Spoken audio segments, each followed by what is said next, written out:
Arun, good morning. Arun, കണ്ണൂരിൽ ഇപ്പോൾ മഴ എങ്ങനെയുണ്ട്? ശക്തമായ മഴ പെയ്യുന്നുണ്ടോ? ഇപ്പോൾ നമ്മൾ പലയിടങ്ങളിൽ നിന്നും ഈ കാറ്റ് നാശം വിതയ്ക്കുന്നുണ്ട്. അത്തരത്തിലുള്ള എന്തെങ്കിലും വാർത്തകൾ വരുന്നുണ്ടോ? അസ്മിത, കണ്ണൂർ ജില്ലയിൽ ഇന്നും അതിതീവ്ര മഴക്കുള്ള മുന്നറിയിപ്പാണ്.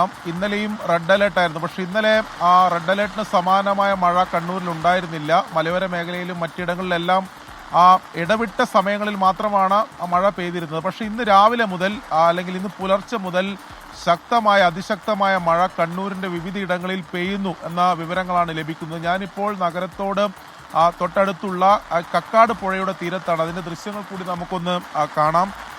കണ്ണൂർ നഗരപ്രദേശത്ത് ശക്തമായ മഴ പെയ്താൽ ആദ്യം കരകവിഞ്ഞൊഴുകുന്ന പുഴയാണ് കക്കാട് പുഴ. ഈ കക്കാട് പുഴ കരകവിഞ്ഞ് ഇവിടെ ഈ മയിൽ ഭാഗത്തേക്കും അതോടൊപ്പം തന്നെ മുണ്ടയാട് ഭാഗത്തേക്കൊക്കെ പോകുന്ന റോഡുകൾ ഇവിടെ നമ്മൾ കഴിഞ്ഞ ദിവസങ്ങളിലെല്ലാം കണ്ടതാണ്. ശക്തമായ മഴയിൽ ഗതാഗതം തടസ്സപ്പെടുന്ന ഉൾപ്പെടെയുള്ള സാഹചര്യങ്ങൾ ഉണ്ടാവാറുണ്ട്.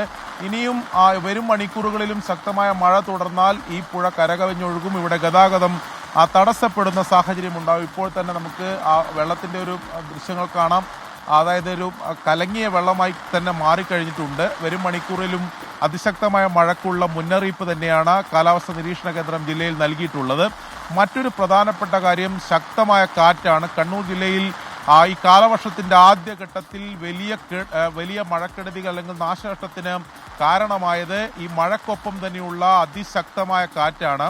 ആ കാറ്റ് തുടരും എന്ന മുന്നറിയിപ്പാണുള്ളത്. 50 മണിക്കൂറിൽ 50 കിലോമീറ്റർ വേഗതയിൽ കാറ്റ് വീശും എന്ന മുന്നറിയിപ്പ് ഇതിനകം തന്നെ കാലാവസ്ഥാ നിരീക്ഷണ കേന്ദ്രം ഉൾപ്പെടെ നൽകിയിട്ടുണ്ട്. അതുമായി ബന്ധപ്പെട്ട ജാഗ്രതാ നിർദ്ദേശം ജില്ലാ ഭരണകൂടം നൽകിയിട്ടുണ്ട്. പ്രത്യേകിച്ച് ഈ മരങ്ങൾ വീണിട്ടുണ്ടാകുന്ന പ്രശ്നങ്ങൾ, അടച്ചുറപ്പില്ലാത്ത വീടുകൾ അല്ലെങ്കിൽ ഏതെങ്കിലും തരത്തിൽ മേൽക്കൂര തകരാൻ സാധ്യത. കണ്ണൂർ പെരുമഴ എന്നാണ് പറയുന്നത്. ദൃശ്യങ്ങളിൽ നിന്ന് അവിടെ വ്യക്തവുമാണ്. വലിയ കാറ്റാണ് അതിലെ പ്രശ്നം.